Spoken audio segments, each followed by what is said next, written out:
Hello everybody and welcome back for some more Edain. Today I've got a 1v1 replay for you and it's featuring myself, Noobfella, and I'm playing Rohan, and my enemy is the one, the only, the legend that is WCP, and he's playing Gondor.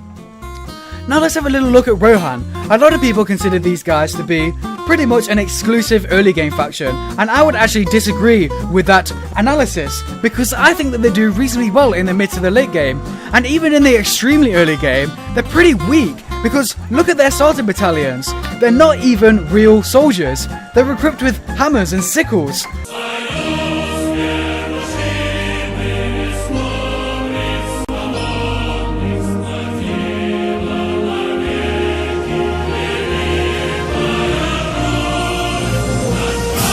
And the odd axe is thrown in there as well.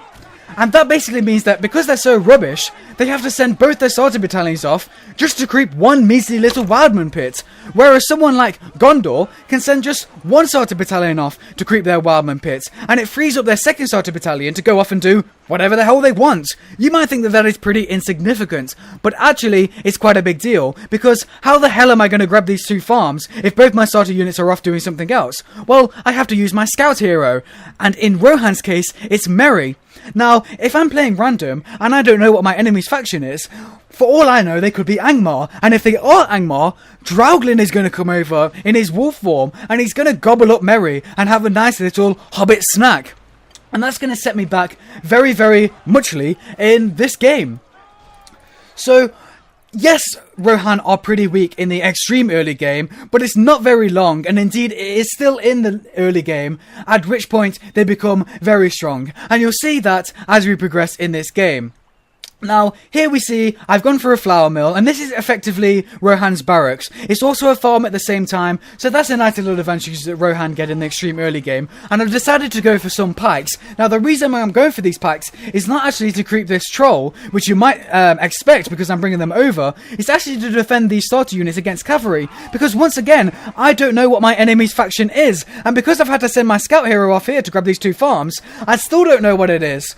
So there's a real possibility that they could be Isengard or Rohan and come in with some early cavalry and completely wreck my starter units, and if I decided to creep the troll with my scout hero, they'd also kill my scout hero without the pikes there protecting it. So that is just a little point about Rohan being a little bit weaker than other factions in the early game as well, is the fact that it's very difficult for them to scout due to that little nuance of their play. So that's a little bit of a technical point, but I hope you understand that that is a disadvantage for Rohan. It means that I can't split as effectively. As we see here, WCP has split very effectively. He's got his pike battalion out, which is going to come over here to creep the wargs. In fact, here is his earliest pike battalion, which is already doing it, and he's creeped all over here, whereas I've been forced to clump, and instead I've decided to focus on getting rid of those trolls. So it's almost like WCP is playing more like me than I'm playing like me, and I'm playing more like Dimitri because I'm going over and stealing everyone's trolls. And the reason for that is because I want a huge economic boost in the beginning, so that I can, as quickly as I possibly can, get out that exile camp, get out those cavalry units, so that I can grab map control, and I can really start to take it to my enemy, and I can also, hopefully, get out Edain if I get enough money for that as well. And when Rohan has those two things, they have the cavalry out, and they have Edain out, they become a force to be reckoned with, almost to the point of being too powerful. Because look at this, it's instantly stopped WCP's splitting.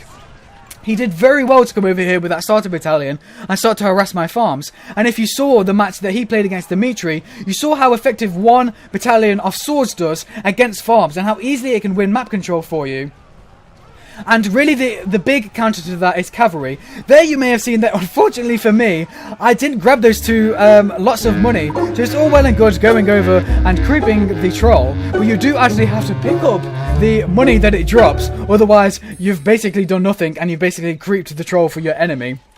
So, Noobfella, I know, don't forget to pick up those resources once you've destroyed that troll layer. Pro tips for you right there. Let's have a look now. What is my cavalry doing? Well, my cavalry's kind of all over the place. And WCP's units are kind of, well, not all over the place. So he's been forced to clump together, as I was forced to clump together with the threat of early cavalry. He's now been forced to clump together with the very real threat of being trampled by the cavalry that actually exists on the field now. So that is one of the reasons why cavalry is so effective, is it forces your enemy or yourself to clump. And it means that the cavalry can almost has free roam over the map, and that almost forces cavalry battles in Edain. Here we see Theoden has come out, and Theoden is going to go ahead and use his cruel taxes on this farm, and I'm going to upgrade this farm at the same time. As we see, look how quickly it upgrades once the cruel taxes are on, and I'm going to double upgrade this farm, and that's going to effectively make this farm 4 times more effective than an unupgraded farm once the cruel taxes are on it. And let's have a look at my inside eco. Or rather, lack of inside eco, because I've got absolutely nothing in there apart from this first barracks that I built, which just happens to be a farm at the same time, which is nice, but that's not what I intended it to be. Here we see a nice, lovely example of my terrible micromanagement as I lose a battalion of cavalry to these wargs. Rip. But it's difficult. It's difficult to keep control of all of your cavalry units, and that is something that is very effective that you can do, is split your cavalry units. But you have to be sure that you know what's going on with them at all times, unlike me. So here we see, once again, the clump of Gondor here, and my little bit of a clump of infantry as well, which I'm going to come over here and harass his farm. Now, I'm outnumbered here, but there's 2 things to consider. There's that he's got a lot of pikes here, and it's a bit of a rock paper scissors, because I've got a lot of cavalry, therefore he's got a lot of pikes. Then I can invest a lot more in my swords, and it means that those swords are going to do well against the pikes. So if you can always stay one step ahead of your opponent in that kind of rock paper scissors dynamic, you're always going to do well. Here we see, despite the fact, the second point about this little thing that you had to consider was that Theoden can summon traitors. He turns the normal peasants into traitors, and the traitors are like 5 times better than the normal peasants. They're very tanky and they deal a lot of damage. So I don't really need to worry about this little clump now, because I know that they're going to do reasonably well. So instead, what I was doing in this game was I was focusing on everything else. I was focusing on making sure all my cavalry were in the right position. They weren't dying to some wargs, which of course that would never happen. I mean, I'm an epic pro. They would never die to some wargs. But then I'm also doing all this other stuff like harassing, making sure I'm getting out enough sword units, upgrading over here. Now there is one thing that I have to start to worry about now, and that is Boromir is out on the field, the epic Boromir, and he will start to gain some levels if he's attacking all these sword units. But okay, he's gaining levels, but I could use the second thing that Theoden is so good at doing, and that is retreating. So I simply pull away from Boromir, I refuse WCP to gain those levels, and since all this little time that he's been attacking these units, what has he really gained in that little fight? Okay, he's gained like, what, half of a level for Boromir, but I've gained more of the map, thanks to all of these cavalry units that are just splitting all over the place and gaining map control for me. So that is the real power of Rohan. Let's look at my inside eco buildings. Oh my goodness me, I'm still getting none. And this is the saying that Goodfella uses so often, and that saying is, eco is for noobs. And that is exactly what I mean. Sometimes you don't need to go for all these inside eco buildings, and I much prefer to invest so much money in my units, and so that I can really gain map control and keep my enemy pinned down. And when I have the map control, I've got all these cheap farms, and don't forget I'm getting money from these creeps as well, which is like, what, 200 resources from gaining a creep? And the outside eco buildings are cheap, they're 200 resources anyway, so I'm instantly going to be making profit from that, whereas these expensive inside eco buildings are 400, and it's going to take me a little while till I get to that point where I'm starting to make some more of the economy before I start to make it a profit for myself. So that's what I like to do with early game aggressive factions like Rohan, is, you know, sometimes avoid getting inside eco. You don't necessarily need it, and as we see here, I don't really need it.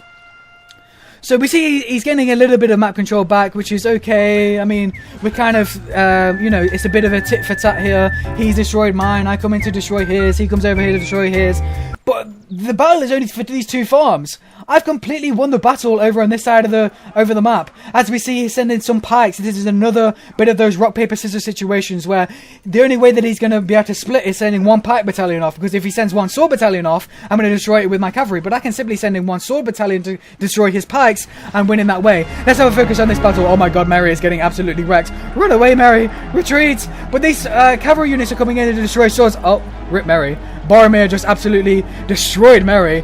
God, Boromir, I didn't realise you were that evil. But look, once again, these swords are getting destroyed by my cavalry, and I'm saying to WCP directly, you better make sure that your pikes are defending your swords. Boromir has used the Horn of Gondor. Surely this is going to help him out in this battle. But wait a minute. None of my units are feared. What is going on here? Well, the marshals of Rohan give fearlessness to all nearby allies. So it means that my units are completely fearless. So Boromir's Horn of Gondor, one of the main reasons why you want to go for Boromir, is completely nullified. And that's it. What is Boromir good for now other than being a tank? Basically not dying. Yes, when he gets to level 5, is it? Yes, level 5, he's going to gain plus 30% armor, which is going to be very nice. But if I kill him before he gets to that point, then not only is he going to be having no use, he's also going to be dead. And if he's dead, that's 1,800 resources down the pan. And with all this cavalry trample that I'm doing, destroying his units, is gaining a little bit more eco in a weird way for me as well, because he's going to constantly be having to regain his rebuy his units, I should say, and I'm not going to have to do that for myself because I'm winning the battles.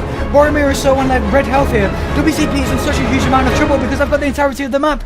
Once Boromir was dead, which was looking inevitable in that situation, that really would have been GG, despite the fact that I had no inside eco buildings. What did I need to do in that position? Potentially buy a few rams, destroy the gates, come in with my better infantry and my better cavalry army, and that would have been GG. That is how you can do very, very well with early game aggressive factions such as Rohan. In Rohan in particular, I very often just avoid getting inside eco buildings altogether unless it gets to the mid game and I know that it's going to become a long haul battle. Then I will decide to go for inside eco buildings, because if you have more eco than your enemy, time is always on your side.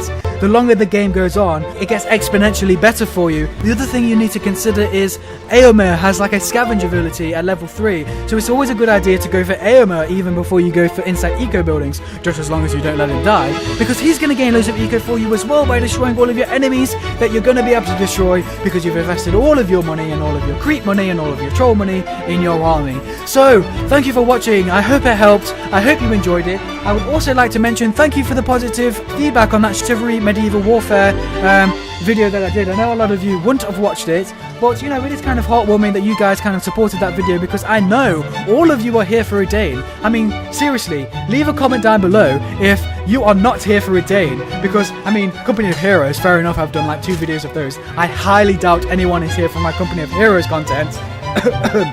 Anyway, and obviously no one's here for the chivalry medieval warfare content because I've only made 1 video. So anyway, I'm babbling on. Thank you for all the support. I hope to see you in the next one. Thank you for watching. Thank you, thank you, thank you. How many thank yous are you going to say? Well, I'm going to stop now. And thank you. Oh shit. Goodbye.